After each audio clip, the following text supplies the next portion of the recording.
Hello वेंशन and इजहन lover, welcome back to our channel. तो गाइज, आज हम अनहैप्पी मैरिज का फर्स्ट पार्ट देखने वाले हैं। अगली सुबह जहन जल्दी उठा, अपनी माँ के लिए ब्रेकफास्ट तैयार किया जो अभी भी अस्पताल में थी। उसने अपनी माँ की जरूरत की चीजें ली और उस छोटे से अपार्टमेंट को छोड़ दिया जिसे वो वर्षों से अपनी माँ के साथ साझा कर रहा था। वो यहीं पर बड़ा हुआ। जब उसकी माँ प्रेग्नेंट थी तब उसके पिता उसकी माँ को अकेले छोड़कर भाग गया। उसकी माँ अपने दम पर जीवित रही, बिना किसी के हेल्प के। वो दिन रात काम करती थी, बस ये श्योर करने के लिए कि उसका बेटा जैन बस खुश रहे और उसे वो सब कुछ मिले जो भी वो चाहता है। उसने अपने बेटे को अच्छे से पढ़ाया और उसकी सभी जरूरतें पूरी की। और जब जैन बड़ा हो गया तो उसकी माँ बीमार हो गई। उसकी माँ ने उसे केयर और प्यार से बड़ा किया था। अब जैन की बारी थी कि अपनी माँ का ख्याल रखना। इसीलिए चाहे कुछ भी हो जाए, वो ये सुनिश्चित करेगा कि उसकी माँ अच्छे से रहे और उसे वो सब कुछ मिले जिसकी वो हकदार है। जब जैन छोटा था तो उसकी माँ ने बहुत सारे प्रॉब्लम्स को फेस किया था। यहाँ तक कि उसे खाने के लिए पैसे भी नहीं थे, लेकिन फिर भी उसने कभी भी अपनी हिम्मत नहीं हारी और उसने अपने बेटे को कभी भी नहीं छोड़ा। लेकिन अब जैन की माँ बीमार हो गई है और वो बहुत कमजोर है, उसे मदद की जरूरत है। इसलिए अब जैन उसे कभी भी अकेला नहीं छोड़ेगा। इसलिए जैन अपनी माँ को ठीक करने के लिए कुछ भी कर सकता है। घर से निकलने के बाद कुछ देर में ही जैन हॉस्पिटल में पहुंच गया। गुड मॉर्निंग मॉम, मैं यहाँ आपका ब्रेकफास्ट लाया हूँ और ये आपका फेवरेट भी है। डॉक्टर ने मुझे बताया था कि आपको क्या खाना चाहिए और क्या नहीं, उसके हिसाब से मैंने इसे पकाया। जैन ने अपनी माँ से कहा। खाना पास की एक टेबल पर रखा और अपनी माँ को बैठने में हेल्प की। जैन की माँ अपने बेटे को देखकर मुस्कुराई।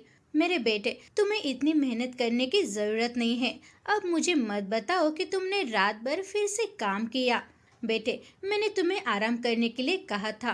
तुम्हें ज्यादा काम करने की जरूरत नहीं है। मैं तो बस बीमार हूँ और जल्दी से ठीक हो जाऊंगी और ये कोई भी सीरियस बात नहीं है। इसीलिए मेरे बारे में ज्यादा टेंशन मत लो, बस अपना ख्याल रखो। जैन की माँ ने जवाब दिया और अपने बेटे की चिंता करते हुए उसके सिर पर हाथ फेरा। ठीक है माँ, मुझे रात को बहुत अच्छी नींद आई। और माँ, ये मत भूलो कि मैं एक स्ट्रांग पर्सन हूँ और अभी भी जवान हूँ। जैन ने कहा और टिफिन ओपन करके अपनी माँ को खाना परोसा। जैन, तुम्हें पता है, तुम्हें रोज खाना लाने की जरूरत नहीं है। अस्पताल हमें रोज खाना देता है। आओ हम साथ में खाना खाते हैं। जैन की माँ ने कहा। माँ, मैं पहले से ही खा चुका हूँ और मेरा पेट भी भर चुका है, इसलिए बस आप खाना खाओ। और वैसे भी अस्पताल का खाना मेरे खाना पकाने जितना अच्छा नहीं है। और आपको पता है कि मैंने खाना पकाना आपसे ही सीखा है। जैसे आप खाना पकाते हैं वैसे मैं पकाता हूँ, हम दोनों सेम हैं। जैसे माँ वैसे बेटा, जहन ने कहा और दोनों हंसने लगे। कुछ देर बाद डॉक्टर जहन की माँ को चेक करने आए और उन्होंने जहन की माँ और उसके बेटे को खुशी से बात करते हुए देखा। आप यहाँ आ गए, आपकी माँ जल्द ही ठीक हो रही है। आप सच में बहुत अच्छे बेटे हैं। इस जनरेशन में कोई भी अपनी माँ का अच्छे से ख्याल नहीं रखता जितना आप अपनी माँ का रखते हो। तुम सच में बहुत अच्छे बेटे हो। मैडम शाओ, आप सच में बहुत लकी है कि जैन जैसा बेटा आपको मिला, डॉक्टर ने कहा। फिर उन्होंने जैन की माँ का नॉर्मल चेकअप शुरू कर दिया। चेकअप पूरा करने के बाद जैन की माँ ने कहा, मेरा बेटा सच में बहुत अच्छा है और स्पेशल। मैं सच में लकी हूँ उसे अपने बेटे के रूप में पाकर। लेकिन उसे अपने बारे में भी सोचना चाहिए, अपना ख्याल रखना चाहिए और जल्दी से शादी कर लेनी चाहिए। वो अभी भी जवान है, इसीलिए उसे अपने लिए भी कोई ढूंढ लेना चाहिए। जैन की माँ ने कहा। अपनी माँ की बात सुनकर जैन को खांसी आने लगी। मैडम शाओ, लगता है ये बिल्कुल इम्पॉसिबल है। देखो जैन कितना शर्माता है, वो शादी कहाँ से करेगा। डॉक्टर इतना बातूनी होने के कारण जैन को चिढ़ाने लगा। मजाक करने के बाद डॉक्टर सीरियस हो गया। जैन, आपकी माँ की हालत में अच्छा सुधार हो रहा है। अगर ऐसा ही चलता रहा तो सर्जरी में कोई भी प्रॉब्लम्स नहीं होगी। अपने आप को टेंशन मत दो, बस अपना ख्याल रखो, डॉक्टर ने जैन से कहा। शुक्रिया डॉक्टर, आपके बिना मुझे नहीं पता कि मैं क्या कर पाता। मैं जल्द से जल्द पैसे ढूंढ लूंगा और अपनी माँ का जल्द से जल्द ऑपरेशन करवा लूंगा, जहान ने ईमानदारी से जवाब दिया। डॉक्टर ने हाँ में सिर हिलाया और जहान के कंधे को थपथपाया। देखो जहान, पेशेंट को ठीक करना हमारी जिम्मेदारी है। जहाँ तक ऑपरेशन की बात है, अपने आप पर ज्यादा दबाव मत डालो, सब कुछ धीरे धीरे होता है, डॉक्टर ने कहा। जहान ने समझ में अपना सिर हिलाया और अपनी माँ के कमरे में वापस लौटने से पहले डॉक्टर को फिर से शुक्रिया कहा। जैसे ही जहान अपनी माँ के कमरे में आया, उसकी माँ ने उससे पूछा, बेटा डॉक्टर ने क्या कहा? चिंता मत करो माँ, डॉक्टर्स ने कहा कि तुम बहुत अच्छी तरह से ठीक हो रही हो, तुम जल्द ही ठीक हो जाओगी और पहले जैसी हो जाओगी, यंग, ब्यूटीफुल और स्ट्रॉन्ग। टिफिन बॉक्स साफ करते हुए जहान ने जवाब दिया, मेरी चापलूसी करना बंद करो, मैं पहले से ही बूढ़ी हो रही हूँ, मैं यंग और ब्यूटीफुल कैसे हो सकती हूँ? जहान की माँ ने अपने बेटे की ओर देखते हुए कहा। जहान ने टिफिन बॉक्स धोना बंद कर दिया और अपनी माँ के पास आकर बैठ गया। जहान ने अपनी माँ के बालों और चेहरे को छुआ। माँ, आप नहीं जानती, लेकिन यकीन मानिए, आप सबसे खूबसूरत और बहुत यंग है। मेरी माँ पूरी दुनिया में सबसे खूबसूरत है, आपकी तुलना कोई भी नहीं कर सकता, जहान ने जवाब दिया और अपनी माँ को गले लगाने से पहले उसके माथे पर चूमा। जहान की माँ ने भी अपने बेटे को वापस गले लगाया। माँ, केवल एक चीज है जो तुम्हें अभी करने की जरूरत है, वो है जल्दी से बेहतर होना और घर वापस आना, जहान ने कहा। माँ, मैं ये श्योर करूँगा कि तुम्हें कोई भी नुकसान न पहुँचे, भले ही इसके लिए मुझे अपनी खुशियों को सैक्रिफाइस करना पड़े, लेकिन मैं करूँगा। मैं ये सुनिश्चित करूँगा कि मेरी माँ खुश रहे और उसके लिए मैं कुछ भी करने के लिए तैयार हूँ, जहान ने इसे अपने मन में कहा। ओ मेरे स्टूपिड बच्चे, चिंता मत करो, तुम्हारी माँ ठीक है और बहुत स्ट्रांग है। तुमने भी सुना है कि डॉक्टर ने क्या कहा।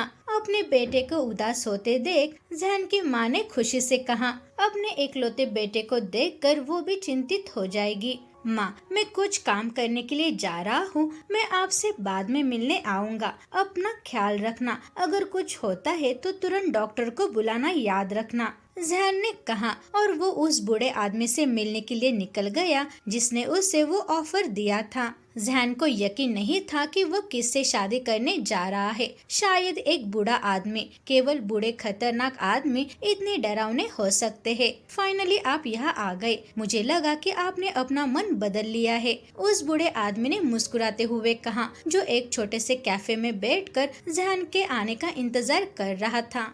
आई एम सॉरी, मैंने आपको इंतजार करवाया, मैं बस ट्रैफिक जाम में फंस गया था, जहान ने कहा। ठीक है, तो बिना समय बर्बाद किए हम मेन पॉइंट पर आते हैं। कल तुमने मुझे कॉल किया और कहा कि तुम मुझसे मिलना चाहते हो। उस बूढ़े आदमी ने जहान के लिए कोल्ड कॉफी का ऑर्डर देने के बाद बात करना शुरू कर दिया। हाँ सर, मैंने ही आपको कॉल किया था। मैंने ऑफर के बारे में बहुत सोचा और मैंने इस ऑफर को एक्सेप्ट करने का फैसला किया है। मैं उससे शादी करने के लिए तैयार हूँ। मैं मेरी माँ को बचाने के लिए और उसके इलाज के लिए कुछ भी करने के लिए तैयार हूँ, जहान ने गहरी सांस लेते हुए कहा। उस बूढ़े पर्सन को इसकी उम्मीद नहीं थी कि जहान, जो बहुत खूबसूरत है, वो इस ऑफर को जल्दी से एक्सेप्ट कर लेगा। जहान, क्या आपने सच में इसके बारे में सोचा है? ये कोई भी मजाक नहीं है, ये सीरियस बात है। एक बार जब आप इसे एक्सेप्ट कर लेते हैं तो आप वापस नहीं जा सकते और कोई भी पछतावा नहीं कर सकते। तो देखो जहान, अगर आपका बाद में मन बदल भी जाता है तो उसके लिए बहुत देर हो चुकी होंगी, इसलिए इसके बारे में सोचो, उस बूढ़े पर्सन ने कहा। और वो ये श्योर करने की कोशिश कर रहा था कि जहान ने जो कुछ भी कहा वो बस सीरियस हो। मैंने इसके बारे में बहुत सोचा है और मैं सीरियस हूँ और मैंने फैसला भी कर लिया है कि मैं उससे शादी करूँगा, जहान ने जवाब दिया। जहान की बात सुनकर उस बूढ़े पर्सन ने अपना सिर हिलाया। अब जब आपने फैसला कर लिया है तो ये एक समझौता है जिस पर आपको साइन करना होगा और कल मैं आपको फोन करके बताऊंगा कि आगे क्या करना है। और यहाँ ये ले लो, आपके डेली खर्चों के लिए यहाँ 1,00,000 युआन का चेक भी है, उस बूढ़े पर्सन ने कहा और जहान को वो चेक दे दिया जिसने उसे लेने से तुरंत इनकार कर दिया। मुझे इस चेक की जरूरत नहीं है। मैं बस साइन करने से पहले ये जानना चाहता हूँ कि मेरी माँ के ऑपरेशन के लिए पैसे कब देंगे। जैन ने तुरंत पूछा। उसे फ्री में दूसरे लोगों के पैसे की जरूरत नहीं है। वो तो ये सब बस अपनी माँ के ऑपरेशन के लिए कर रहा था, इसलिए जैन ने इस बारे में पूछा। देखो जैन, इन डॉक्यूमेंट्स को केयरफुली रीड करो। इसमें वो सभी चीजें हैं जो आपको जानना इम्पोर्टेंट है। जहाँ तक इस चेक की बात है, इसे एक बूढ़े पर्सन के रूप में ले लो जो इसे अपने पोते को दे रहा है। मैं आपको रिश्वत या कुछ भी नहीं दे रहा हूँ, बस शादी करने से पहले अपना ख्याल रखो, उस बूढ़े पर्सन ने कहा और डॉक्यूमेंट को जैन को दे दिया, जो डॉक्यूमेंट जैन को रीड करने के बाद साइन करना था। मुझे उम्मीद है कि मेरी शादी होने के बाद मेरी माँ का ऑपरेशन होगा। जैन को एहसास हुआ कि उसकी माँ के ऑपरेशन का पैसा उस मिस्टीरियस पर्सन से शादी करने के बाद चुकाया जाएगा, जिसे उसने कभी देखा या सुना नहीं, यहाँ तक कि वो उसका नाम भी नहीं जानता। इस आदमी के बारे में सब कुछ सस्पिशियस लगता है। मिस्टर शाओ, ये सब कुछ लीगल है। मैं आपके साथ कभी भी मजाक नहीं करूँगा। आपका दिन अच्छा रहे। आपको जानना सच में मेरे लिए सम्मान की बात है, उस बूढ़े पर्सन ने कहा और जैन के साइन किए हुए डॉक्यूमेंट्स अपने साथ ले गया और जैन को अपने लाइफ में अपने द्वारा लिए गए डिसीजन के बारे में सोचने के लिए अकेला छोड़ दिया। जैन ने अपनी माँ को शादी के बारे में नहीं बताया, ये ठीक है। उसे यकीन नहीं है कि उसकी माँ अगर उस पर्सन को जानती है तो उसकी एक्सप्रेशन क्या होगी। जिस पर्सन से शादी करनी है वो कोई गर्ल नहीं बल्कि एक आदमी है,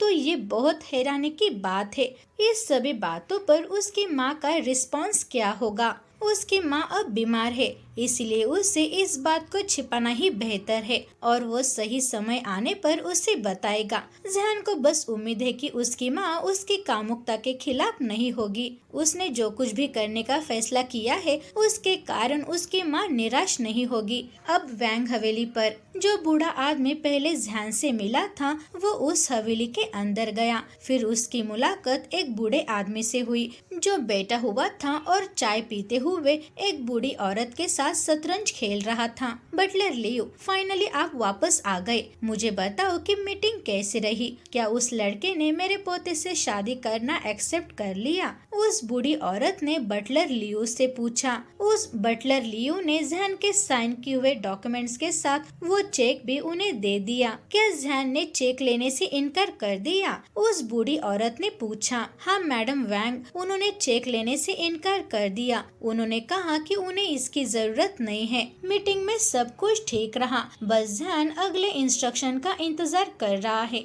बटलर लियो ने जवाब दिया। मिस्टर एंड मिसेस वांग ने हाँ में अपना सिर हिलाया। अच्छा ठीक है, मेरे पोते को कॉल करो और उससे बताओ कि उसे हमारे साथ खाना खाने के लिए आना चाहिए और हमें उसके साथ कुछ इम्पोर्टेंट डिस्कशन करनी है। और उस छोटे लड़के की माँ के इलाज के बारे में उससे कॉल करके पूछना क्या उसकी माँ इलाज के लिए इस कंट्री से बाहर जा सकती है। अगर नहीं तो हम स्पेशल डॉक्टर्स को उनके लिए यहाँ पर ले आएंगे। बूढ़े वैंग ने बटलर को कहा।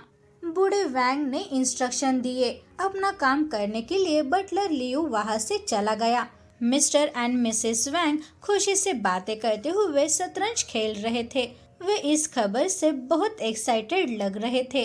अब वैंग कंपनी में ईबो अपने कंपनी के शेयर होल्डर के साथ मीटिंग करके अपने ऑफिस लौट रहे थे, तभी उनकी असिस्टेंट उनके पास आई।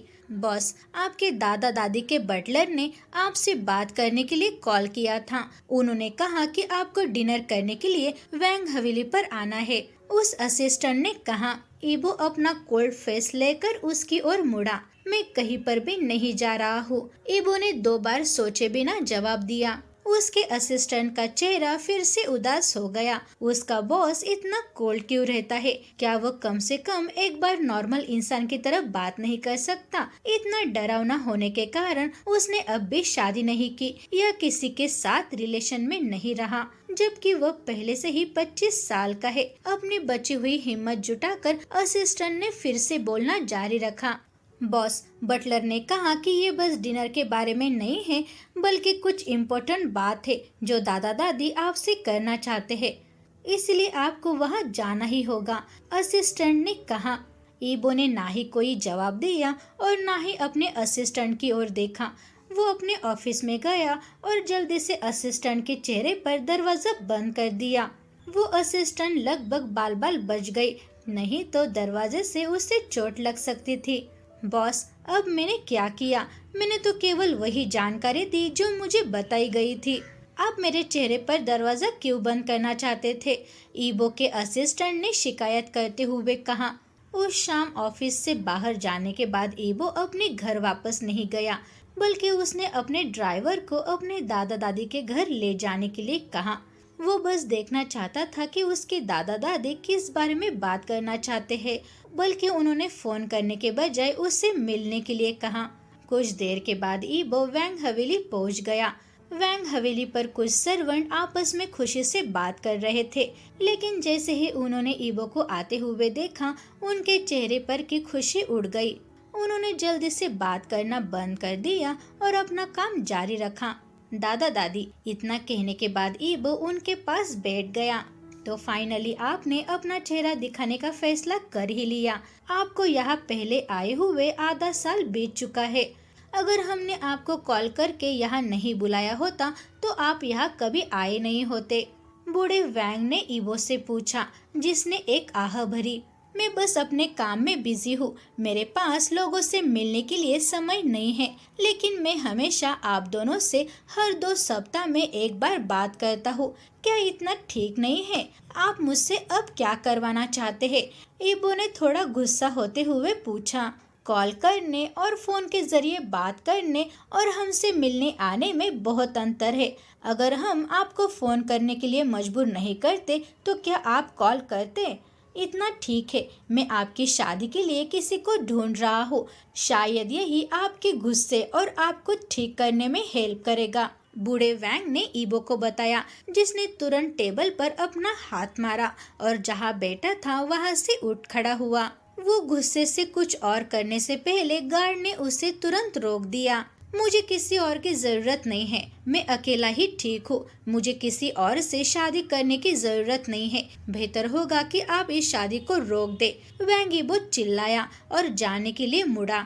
आप डिसीजन लेने वाले कौन हैं? आपकी शादी ये पहले ही तय हो चुकी है। आप 3 दिन में शादी करेंगे। आप सुबह 10 बजे मैरिज रजिस्टर ऑफिस में आ जाए। वहाँ हर कोई आपका इंतजार कर रहा होगा और आपके पास कोई दूसरा ऑप्शन नहीं है। बूढ़े वैंग ने उस पर चिल्लाते हुए कहा। ईबो जो उनसे दूर जा रहा था, लेकिन फिर भी उसने बूढ़े वैंग ने जो कुछ भी कहा उससे अच्छे से सुना। तो गाइज, आपको आज का पार्ट कैसा लगा? अच्छा लगे तो लाइक जरूर करना। क्या ईबो मैरिज रजिस्टर ऑफिस में जाएगा और ध्यान से शादी करेगा? ये हम आने वाले कुछ पार्ट्स में जान जाएंगे। तो गाइज, मिलते हैं अगले पार्ट में। तब तक take care and bye bye.